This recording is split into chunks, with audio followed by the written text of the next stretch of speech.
Hello, welcome to Conversations with Life. Here I am, Sochi, and I'm here with Cedar and Keith. And I'm here! He's here! We're You so can see happy. me. We can see him. The face to match the voice. We're doing this season on group work and group field technology, and we last episode talked about what are the entities or parts included in our individual field, and what if we experienced ourselves as an emergence of life. And today we're going to kind of go into the next biggest thing, which is family, and what's there for us to explore, and what could be different or maybe even better if we encountered our family field as an emergence of life instead of something that we're trying to manage or match a certain archetype or ideal. And we ended with A teaser a teaser of me and my family, and now Yeah. here I am, ready to talk to these people. in this In the new really world. beautiful new location and family field. And Yeah, I mean, it's interesting. We're literally operating out of my new house, right? And new studio, parentheses, because it's just my living room right now. Working on building that up. But we're in a new space with new tech. We're trying out this new interface to try and get, all of us in here. And so, yeah, I do feel like we're kind of emerging into bigger and bigger spheres as we go. And we're kind of following me with that because, not to say you guys haven't done your own work, but as we teased last time, we started this, resurgence of Conversations with Life in a tiny 2-bedroom apartment in, South Jordan, and then took that to our house in Daybreak, and now here we are in Saratoga Springs, and and we keep moving and we keep shuffling, and so does my experience. So I guess hit me with the questions. I guess what do we talk about? yeah, so we were talking about what things you encountered in your individual process when we first met and started doing this, and then what things you've encountered since life moved you into this family field that you wouldn't have even been able to see about yourself or encounter at an individual level. Yeah. So I feel like in a way I was in a family and an individual level at the same time, right? And that's quite often what happens when it's right before a family implodes, is that a family sort of becomes a group of individuals who share a space, right? And so I was in an individual container for a really long time, years, right? And trying to find family. And I remember, the first time I realized consciously that my workplace had become my family. And Steve can attest to this. I was there literally all the time, right? And it had taken the place of not just safety, but also validation, right? It was a place I could go, and every time I opened my mouth, someone was happy with me. And everything I was doing was making somebody really happy, and they were telling me how great I was. It was very ego satisfying, right? And it wasn't until the end of my marriage that I realized that what I had was I had substituted the needs of validation, love, connection from family to a workplace. And, there's a reason that the idea of the boss that says, we're like a family here is toxic, right? There's a reason for that. It's because that is not real. There is no family in the workplace. There's connection. There's great connection. And I still have a lot of really good connection with a lot of the people that were there, but it's not true family. And so that was sort of my big move into that isolation. It was making the conscious choice, not just to step out of my actual family, but then about a year later to step out of the workplace family that I'd created. So I went from, I divorced my actual, I got divorced from my actual family. And then literally, I think it was a year and a half later when I decided I wasn't going back to Paradigm. And that was divorcing from a second family. It really felt that way. But when we met, I was sort of in that middle ground of trying to recapture who I was, but I was still bound by the constraints of what my work family knew me as, right? So in my work family, I could swear a little bit more, not a lot. I was still with students, right? I could be a bit more loud, a bit more myself, but there were still constraints. And they knew me as this person who came as a member of the church, who, you know, was an immigrant, migrated, all those things. They knew who I was 5 years after entering this very destructive family situation. And so as I grew back into myself, there was constraints at Paradigm. Like at my workplace, it was very much growing pains, right? And so I remember being in this world of torment, of buying myself the great books as a gift to myself because I loved them from Paradigm, and realizing that that was still part of an identity that I wasn't really sure was mine anymore or had ever really been mine. And that's the scariest part to me in moving from a family container to an isolated one, is trying to pull yourself apart from the container that you were in, especially if that container adhered to you, if it became a cage. Trying to pull yourself out of that almost feels like pulling slime out of Tupperware. It's like it wants to cling to itself, right? And you've got to look at it and be like, which part of this is me and which part of this is container? You know? And I remember trying to do that, and sometimes it was big hacking blows of cutting out like whole ideas, like the church, just whack, cut that thing out, right? And part of it was scalpel work of like, okay, I do love reading, but I'm not as obsessed with the classics. Like I do believe in modern classics. Okay, so I've got to cut and slice and delicately tweak. You know, and I am loud and I am scary, and that's okay, but I'm not aggressive, and that's different. And you know, like, and so getting out of that container and being in the self in that little apartment, right? Meeting you guys and re-meeting Steve again as Cedar and starting this whole podcast was really awesome at that time, because it gave me the scalpel. It gave me the machete. It gave me the tools I needed to cut out of an old container. And that, coupled with Nikki, my partner, she was amazing at the like blind belief. I don't know if it's because she originally met me as her coach or what it was, but the amount of blind faith that woman has in me is astounding. I've never met anyone who was as sure that somebody else would succeed as my wife is, right? And it's been amazing. And like really, I went from being stuck at one place for 6 years and feeling like I could never leave because of my family and blah, blah, blah, blah, to going from there to this middle admin instructional coaching position to a vice principal of the #1 school in Utah. That's insane. You know, and I was even talking to a friend, and he's like, you've just jumped like 10 years in career. And I'm like, no, I actually didn't. I just let go of the bottom of the cliff, and the bungee cord has rocked me back up here where I should have been originally. Like I should have been here a long time ago, you know, which sounds really egotistical and self-inflating, but you know, you can feel it. Like I could feel the tension, and when it was released, like all of this stuff, yes, it's been stressful and all this change has been intense, but it has felt like almost falling upwards into myself.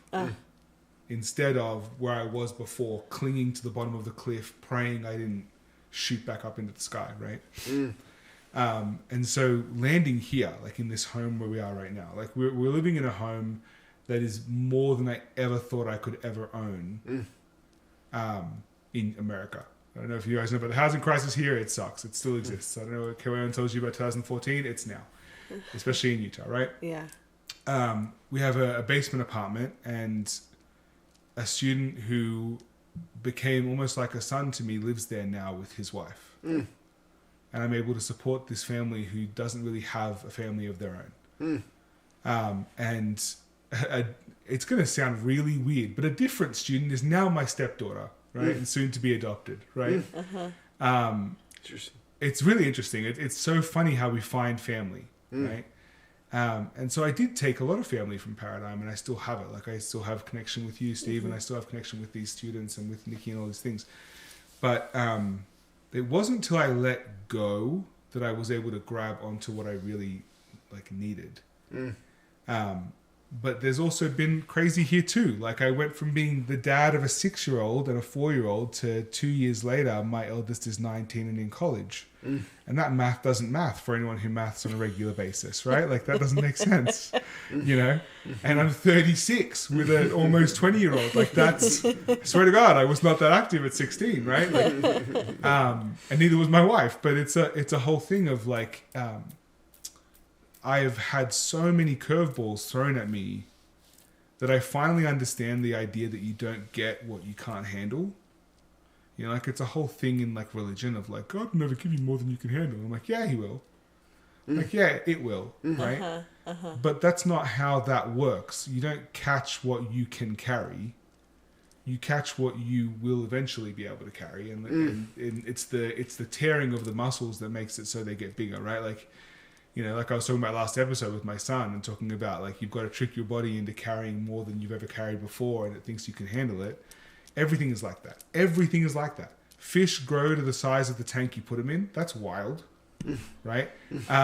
You know, our spending grows to the budget of our salary, right? Like it doesn't matter that I'm earning more money now. I'm still broke. Like it doesn't. It's have nicer stuff. You know, you lift as much as you make yourself lift, right? And your muscles grow to match what you force them to carry, right? So there's so many things where this happens, and that's what I feel like my life has been. It's the hermit crab. Like I would never have been able to lift this shell. The version of me that was living in the previous shell couldn't have lifted this one. But now that I'm here, I can. You know, and so one of the biggest things for me has been the self-awareness and the emotional intelligence.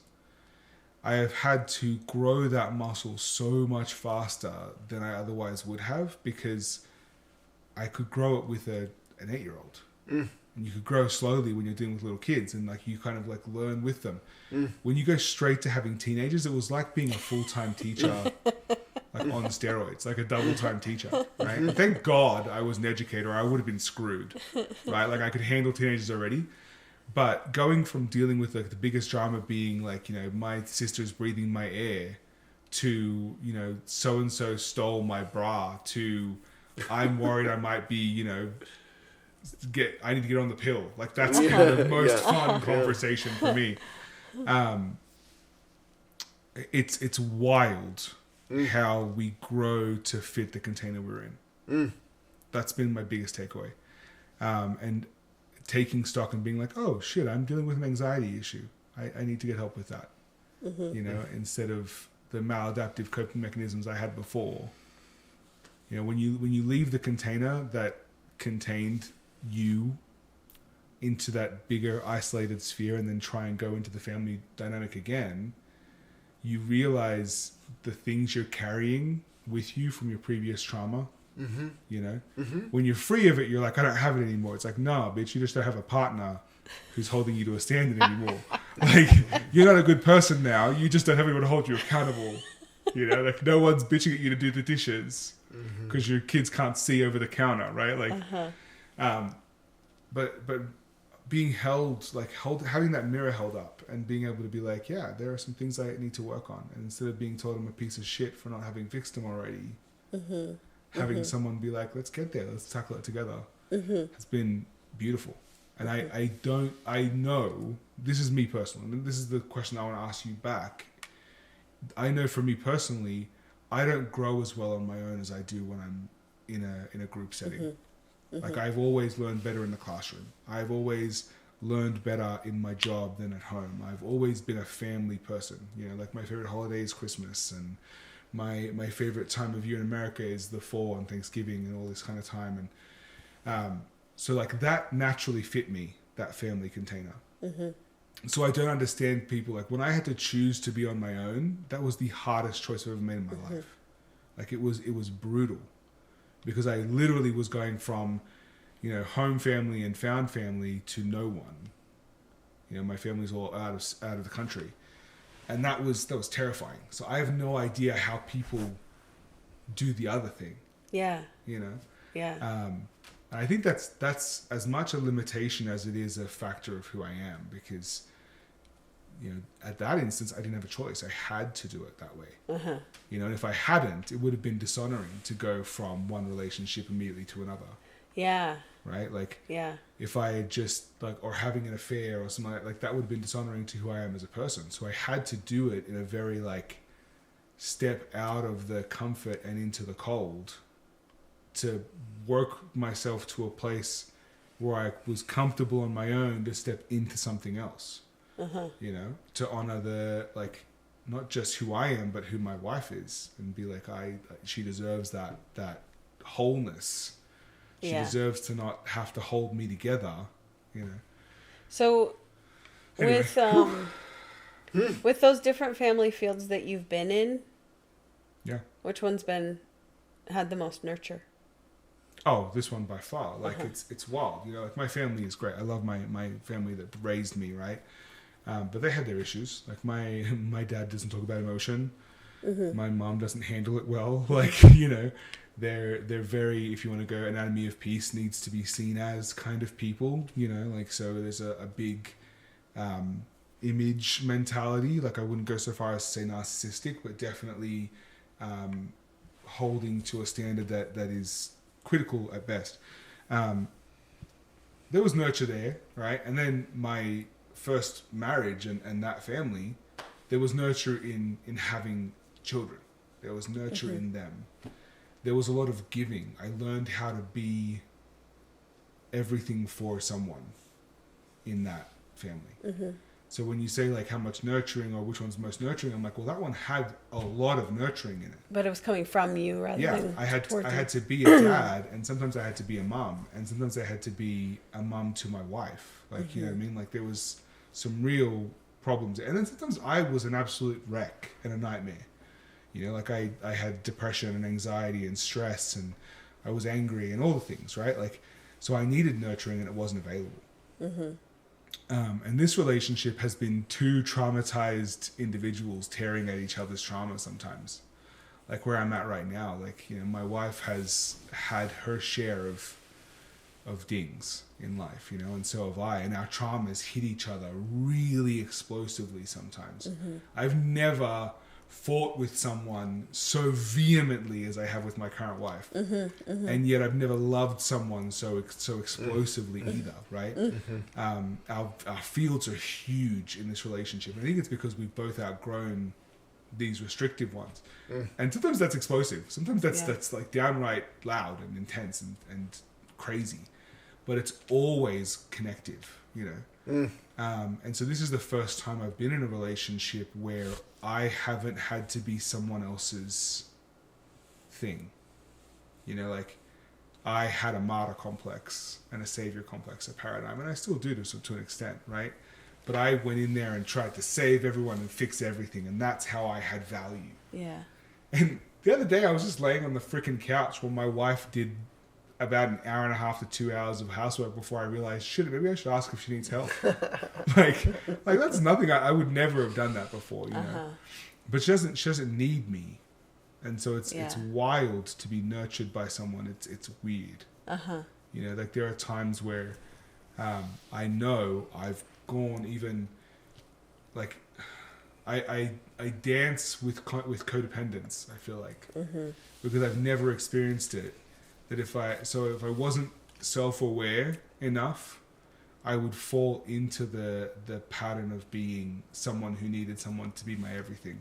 And I feel myself go to that place sometimes. We'll be sitting on the couch and I'll sit in the corner where Sochi is right now, and Nikki will sit where I'm sitting, which is a whole different couch. And I'll be like, why? Like, I've got all this space. Why did you sit over there? And I find myself dwelling on the idea of, like, am I more in this than she is, and all the things, and spiraling and freaking out. And it's funny because I'll catch myself and be like, you're being your ex.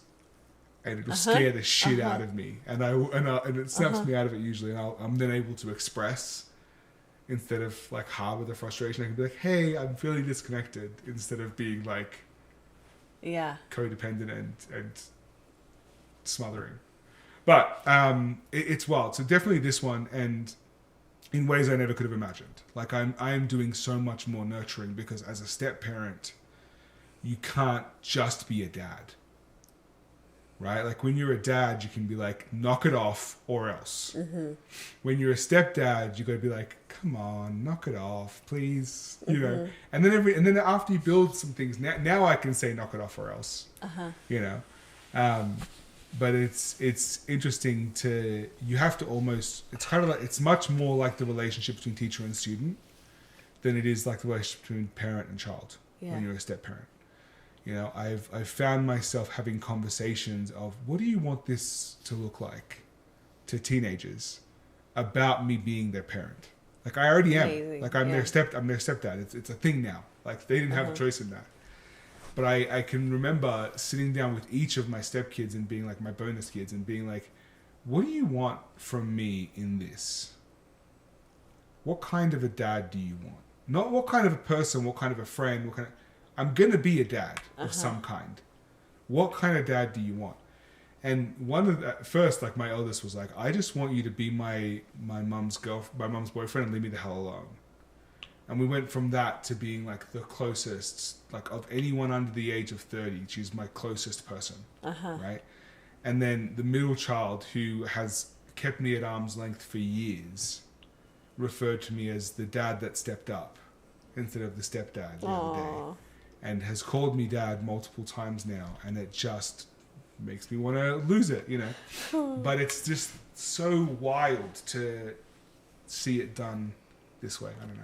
Yeah. I feel like I'm ranting. One of the things that you shared, I think, is a really important piece about, you know, family and group field work, and that is when there is attunement and nurture and trust, sometimes the worst parts of us get to be revealed and worked with. And I think sometimes that can be shocking. Yeah. But I heard you talking about, you know, that with your current wife, and that's something that's been shocking to me, is like the larger the group field, like there's something in my system that knows there's enough energy to hold my shadow being revealed, and I won't get kicked out. Right. And so I think that's a thing. And I got the beautiful opportunity last week to take my second oldest son over to the Barfist gathering. So Cedar and Gina and all their kids were together, and they invited me and my second oldest to come. And there's something in a large family field it's so beautiful, and like there's a way that all of those kids were expressing that I can almost guarantee they don't express in any other way, in any other place. Yeah. Yeah. There's a way that they get to be themselves when there's the whole family's there that doesn't come out in quite the same way. There's buoyancy. Yeah. Like where you would drown because you're surrounded by those who can lift you up, you don't. Mm-hmm. You know, like I can drop the ball, and sometimes too far. Like I can drop the ball so much that I'm spiraling, because this family will survive while I'm spiraling, because there's enough of us with enough connection and enough care that they'll hold each other up. Mm-hmm. And so, like, I have found myself at my weakest that I've ever been in this family. Like going in, even in, like, you know, the worst kind of relationship with my first marriage, to in this space, and this is where I find myself weaker. Yeah. This is sometimes where I find myself angrier or more anxious or more afraid. And it's almost like there's permission given because the conduit is strong around you. Yeah. And it's like I can break because someone will be there to repair, right? And it's like the biggest win that Nikki and I have had in this relationship, in this family, is we created siblings really fast. We helped our kids fall in love with each other as fast as we fell in love with each other. And it was the relationship of step-parent to step-kid that was the one that took the longest to create, both ways. But I never had to worry about, do her kids love my kids? And so because of that, there's so much connection. There's 8 of us like holding each other up with genuine love and support, that we can be in our lowest of lows. And that's scary, because that can be like, as a parent, I can't live in that low. Right. I need to steer the ship Yeah. sometimes, you Yeah. know. So it's like an edge. It feels like both safety and fear at the same time. You know. Yeah. So Cedar, I witnessed this like current Barfus family field. Do you feel like there's been a transformation in your family field that could kind of track with this idea of meeting some kind of ideal or agenda versus being with something that's emergent? Well, yeah, I contemplated that this weekend because it's so interesting when the family gets together. It's so oddly, something snaps in, and in a way, like every field is emergent and every family is emergent, like, and it made me think about what is that for? How's consciousness served in family? And what I've noticed with my kids is that there's a particular, I think, like permission, like you said, or expression or support that they feel. My 16-year-old son just transitioned, 17-year-old son, I just turned 17 on the 11th, is just going through transition from identifying and being born in a female body to being identified as masculine, transition. And this was so interesting, the beautiful support that person gets. Something in the authenticity of that did something and does something for that family this weekend. There's some magic in that field that was really interesting and really revealing. What I heard in Keith's story is this process of identity and being. What are we and how do we identify? And those two play off each other. Our being is most important, but how we identify reflects back on our being. And I think, like, family does that one way or another. Either it does it by a field that should be harmonious or helpful or supportive isn't. Or it's supportive and helpful and it emerges. And it's really interesting because when I experience my kids, I get almost like snap back into other identities. I feel my identities that they project on me as father. And the Mormon dad, the teacher dad, the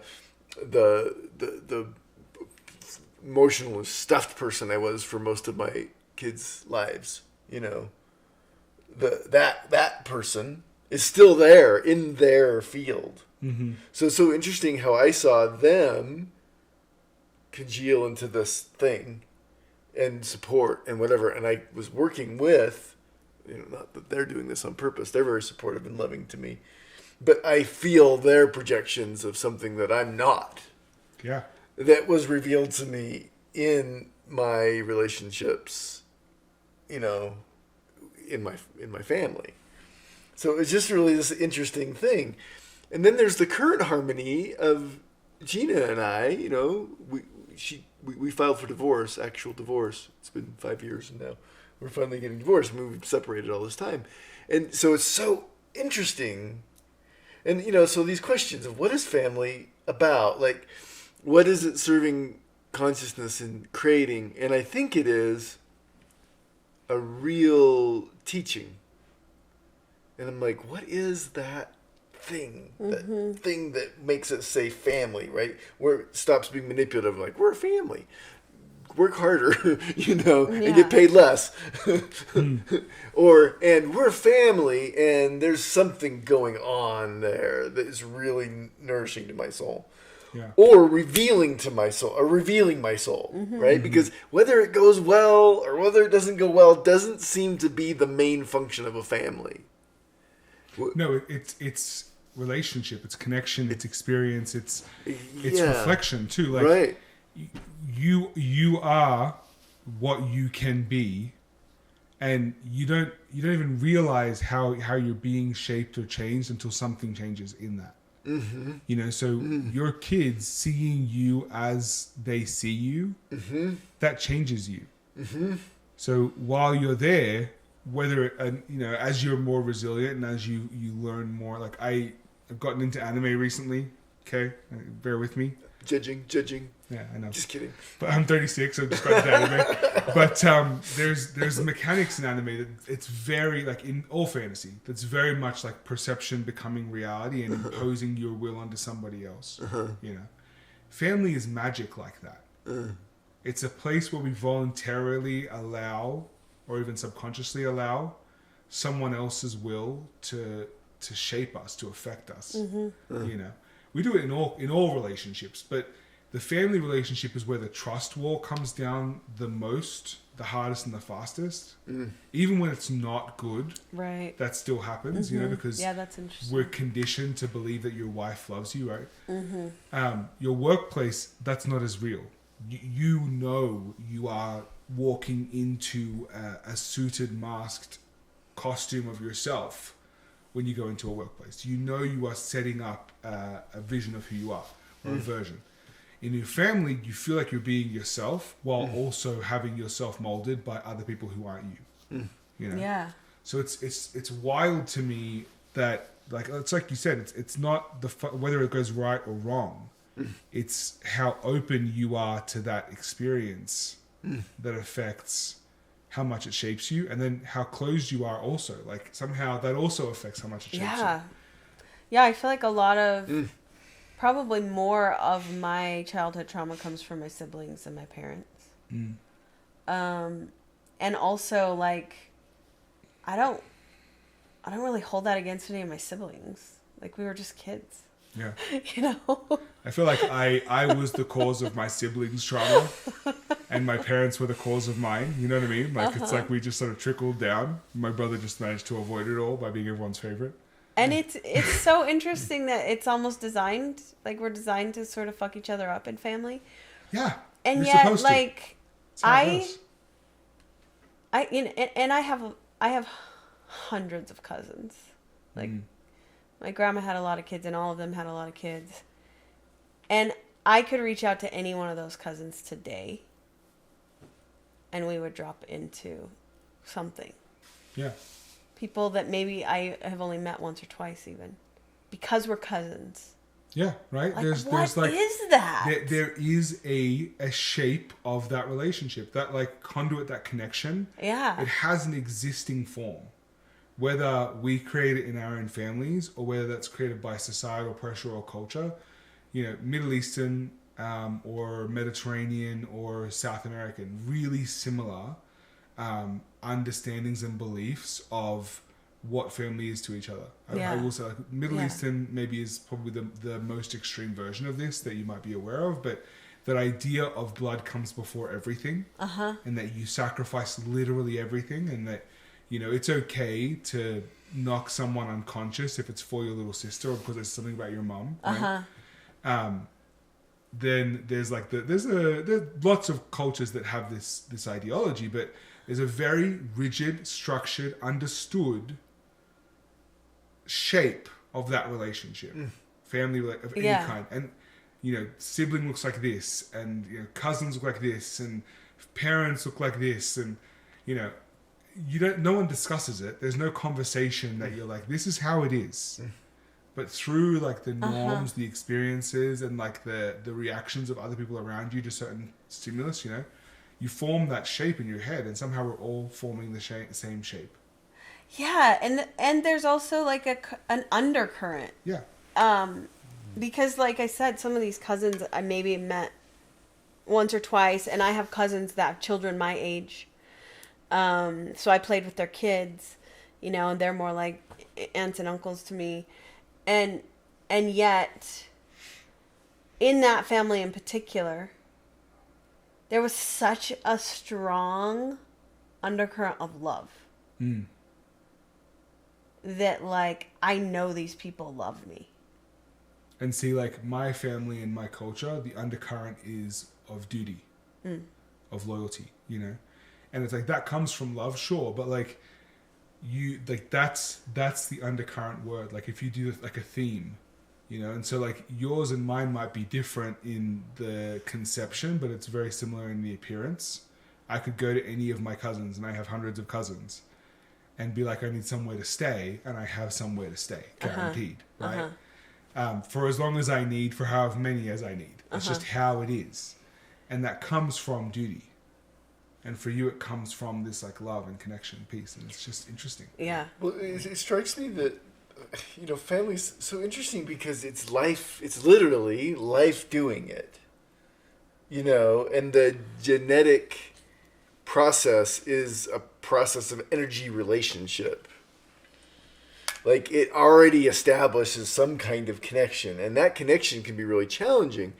But I think we err on the side of saying that genetic connection is more important than any other connection. I think that's an error. I think that's not true. What it does is it demands some kind of conformity into that. I mean, certainly coming out of Mormon Church, proclamation of the family, the man's a man, a woman's a woman, man's good, that's the most important thing. Like, I actually don't think that's true, but I think that if we don't listen to that and hear it and work with it, then and then make it, there's some work there that can be done, and it doesn't matter the religious context or belief context, but we can make it love, right? But we can't deny the connection. It's interesting to me. I come up with the question when you're talking there of which came first, the connection or the survival mechanism, the evolutionary piece. Because you go like anthropological and all those things, and you can see like the why of the family is survival and skill and protecting the young, and like that's why there's all the hormones that are released when babies are born so that mums don't kill them on contact, right? And like evolutionarily, we are a group species. We're a herd species, right?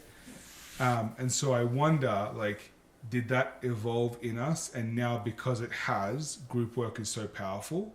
Or it was group work powerful, which is why we evolved to be a herd species? My worldview is that consciousness is always first. So that consciousness knows itself by separating itself, and then it knows itself by separating itself and having those pieces then interact. Right? So it's not only like I'm over here looking at consciousness or something else, it's consciousness is separated into all these fractals, and then that's what we're doing. The survival piece is interesting, right? Because survival is a lie, according to consciousness.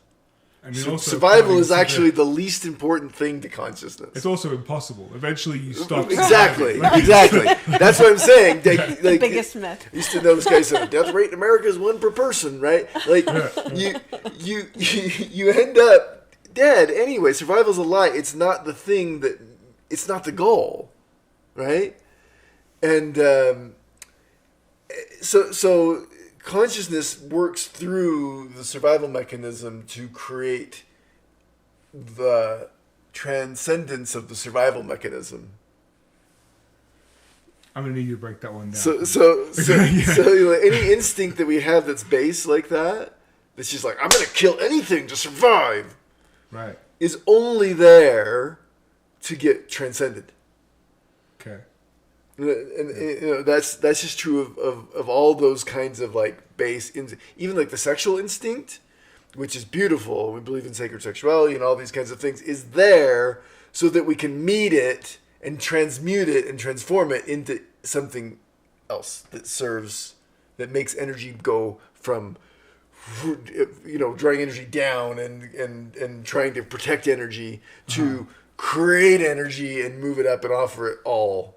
So if I to can, God or to the universe or to greater service. yeah. So if I can like translate that into a thing that's working in my head, right? Mm-hmm. Every instinct has a purpose, and if Yeah. I accept the premise that survival is not the purpose because it's ineffective, Right. right? Then why do I have an instinct to survive? Yeah. And so if the purpose is consciousness meeting itself, Yeah. if I accept Yeah. that as a premise, right? Then of course I need survival, because if I die, that's one fewer pieces of connection. But hold on, because I can translate this also to the sexual drive. Yeah. I need to procreate so we can make more tendrils of consciousness that connect to itself. And I need to talk to people. So I need social, I need communication, I need that like not to be lonely. Yeah. So that consciousness, so all of these things are like an organism that works for its own end. And if everything is working towards connection and the growth of consciousness, that's sort of where I'm like, survival isn't the goal, it's a way to achieve the goal. You know? Yeah. Survival's a basic, but we get it wrong in the whole hierarchy of needs thing. We've got it exactly backwards. Okay. Meaning happens, and therefore survival is possible. Mm-hmm. We think survival happens, and then we build up the hierarchy of needs to meaning. But it's exactly the opposite. Okay. The will for life to mean something is way more important than any individual's survival, right? And when I mean, that's why people sacrifice themselves for a greater meaning, right. That's why, like any parent, if their child was in danger, would sacrifice. Well, not any parent, but like there's this very big drive in us to sacrifice ourselves not because the child's so important, but because the connections that we have naturally are so meaningful. If that makes sense. And so, like, survival is actually way down. Like, meaning is on the bottom and then up to survival. If you drew that pyramid the way that I think it works, right? Mm-hmm. So family's fascinating because we make the mistake that this is for that the family is the thing, right? Because that's how we get here. But what it is that the family is what is. You know, it's not. The family isn't the basic meaning structure in society. Meaning does its own thing. Family is what is, and then we make meaning in that process. Does that make sense?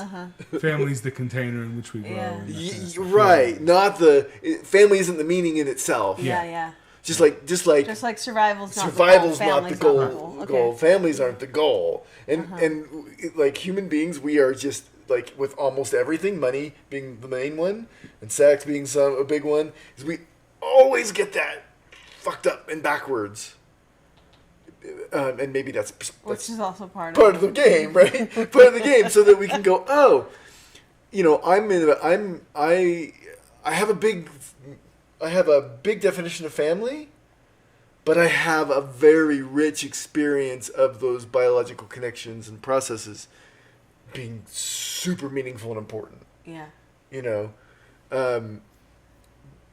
I don't need my family for connection. Yeah. But connection is available there so richly. Mm-hmm. You know, the reason why we fight with anybody is out of love. You know, otherwise we wouldn't give a shit. Yeah. You know, and the opposite of love isn't hate; it's apathy. Right? Yeah, that's why like lovers who are drawn together often are the best fighters and the best lover. Sometimes the hottest sex is the best fight. You know.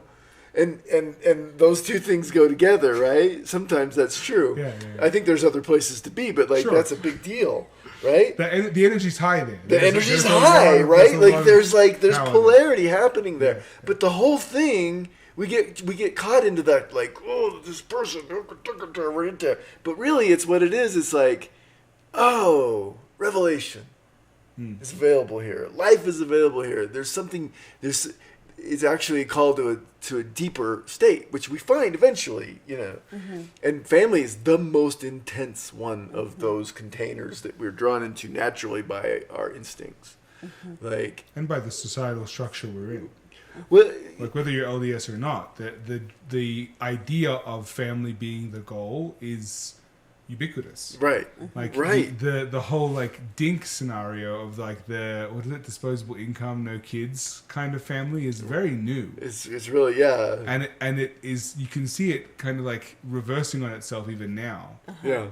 And it's wild to me to think about like these are the things, you know, you have like the universal stories and the universal truths that like family is a desire of everyone, you know, but we say that that's the desire, but what you're saying is that is the container or the most readily available source of the actual desire, which is the connection and stuff like that. The most intense push. Michael Mead says this really interesting thing in something I was listening to that he taught, and he was like, a soul can show up in the exact wrong family, just as well as showing up in the exact right family. So a soul coming to Earth wanting to reveal consciousness or to teach something might pick a family that is absolutely impossible for it to exist in harmony. But we think that family has failed. But what has happened is that child has been revealed. And that in the process, I guarantee you that child is going to reveal something about the parents and the people around it. Right? So like from a perspective, you just kind of got to watch this happen. And you go, oh my shit, I wish this one child would just stop being such an asshole. But they came here to be an asshole in your family. They came here to like go like this, Shake things up. and if you understand that, it's a wonderful process. Yeah. Rather than trying to make that person conform or fit your values or something, you're just watching this thing happen that's not connection and not the fit, and you're going, oh my God. Yeah. And then somehow there's another level where then that works too. Yeah. Yeah, I have a couple of kids that like are not beings that are made for a large family. Like the way that their nervous systems, their preferences, they're just like and that, you know, at first was challenging when I was still in the mindset that family was the end all be all. Who programmed this? Right? This process. But it was interesting to watch, especially my oldest daughter, her whole being soften and emerge when I started working. I left the family field and started doing midwifery, and then I started getting like friends, and then I started like having my own like interests, and how dare you, like watching her whole like nervous system relax and then her being emerge, because it was like she was like, oh, I have permission to be who I am. I don't have to be this like Mormon mommy thing that's the only example of adult feminine that she'd ever been around. Yeah. And it's so beautiful now because I feel like she is the one that's the most excited about family traditions. Like she doesn't want to live with us. Like that doesn't work well. But she loves making gingerbread houses and taking family pictures, and like she's all into it on Halloween, And I love that because that is one of those things where it's like it didn't work and then it worked perfectly. Yeah. The fact that it didn't work actually is what clicked it into working in the end. Yeah. Yeah. Yeah, I mean, like, I look at our 16-year-old, right? She is the most introverted I've ever met in my entire life. Like, she hates herself for it. Like, it's awful to watch. She hermits herself and then berates herself for staying in her room. And she won't talk to anyone at school, and then is super jealous of her sister who's had like 5 boyfriends in 6 weeks, right? And I look at her and I'm like, this, like, it looks uncomfortable. Like it's like she's got this this thing that they talk about. What is it? It's like extreme dissociative disorder, really. And where like she can't see herself as real. Like she sees her own life as a movie, you know, like she doesn't. So, and I'm like, that's how uncomfortable it is for you, that you've separated your consciousness from your existence almost, you know. And then this last sort of year, watching her actually settle into herself in a way that I wasn't expecting. She's very anti-religion. She hates all the LDS stuff. She's super feminist, like up to fourth wave and occasionally dipping her toe in it and coming back, right? Which I love for her. She's great. It's passion, and I'm excited for her to have any passions. But then the other day, she's like, I feel disconnected from everybody, so I want to start doing a family night. And we're like, okay, what does that look like for you? She's like, well, we'll have a song, and we'll have a lesson, and we'll have an activity and a treat and a drink. And her mom's like, you want to do FHE with your non-religious, like vehemently non-religious way of being and family that you're in here? And so we had a non-Mormon FHE last night. And the song was something by Meghan Trainor that would not have been played in church. Barbie dolls or something. And we watched a Christmas movie in November because, like, fuck it, why not, right? And my 6-year-old read a story about some kind of being that's lonely. I don't know. At that point, I was out of it, right? And you know, we had drinks and snacks and all the things, and it's like, this feels like the least rebellious rebellion I've ever experienced in my entire life. Exactly. You know? Exactly. But I was so proud of her for having her rebellion, you know? Well, even if it was little. Well, that's the funny thing, you know? It's not about a coherent group isn't about dogma or believing the same thing. Yeah. Or being even related. You know, because half of those children aren't related by blood. Like most, like we have 3 family names in our family right now. Right. It confuses the fuck out of people. Yeah, it's a lot. And, you know, I am in my own non-traditional family environment. Yeah. And Soch is in her own non-traditional family environment. Like, what you kind of learn, like, I feel like we're, like, family revisited. You know, it's almost like family is trying to say... Family as a being is trying to say, look, it's about the connection, yeah? It's about the seeing and the consciousness, not about the blood, a way to do it. Not about the way to do it. And it, like, it's almost like jostling the whole thing. But that doesn't mean that family loses importance. It just gains deeper levels of understanding, you know. So I love this non-traditional family. I just picture this scene. This is perfect. Wild. I mean, you know, and it's hilarious because she does have her rebellion. She's going through that age right now where she says no to everything and she's defiant about so many things. Yeah. And then when she wants connection, she defaults to the very thing she says she hates the most. and we had to like laugh and love it, you know, because it felt rebellious for all of us, even though we were one prayer shy of an FHE, you know, like it was. Yeah. We've had many of these moments where it's just like, yeah, well, this is different. And, difference and it's not different. It's sometimes. So good, yeah. Well, you know, my child that just came out, he got getting legal. You know, Gina paid for him to get his name changed legally and sex changed legally, and then gave that to him as a present for their birthday. Wow. And to feel the energy of that child, who, you know, experiences sometimes having some difficulty, just melt. And the family was just like, yes, we support you now. I don't understand that experience, you know. I don't understand the experience of being trans. I had my own kind of queerness, my own experience with it. But I don't understand their experience. But what I felt was that their hard work, you know, and battling all the mental illness and the challenge and the self-doubt and the, you know, all of that, the worries, all of that, of them realizing something about themselves and then doing it and then finding the support. Gina coming in to support all my kids, regardless of their various beliefs and political identities. Like that gives permission for every one of those children to be more themselves. Yeah. And that's it.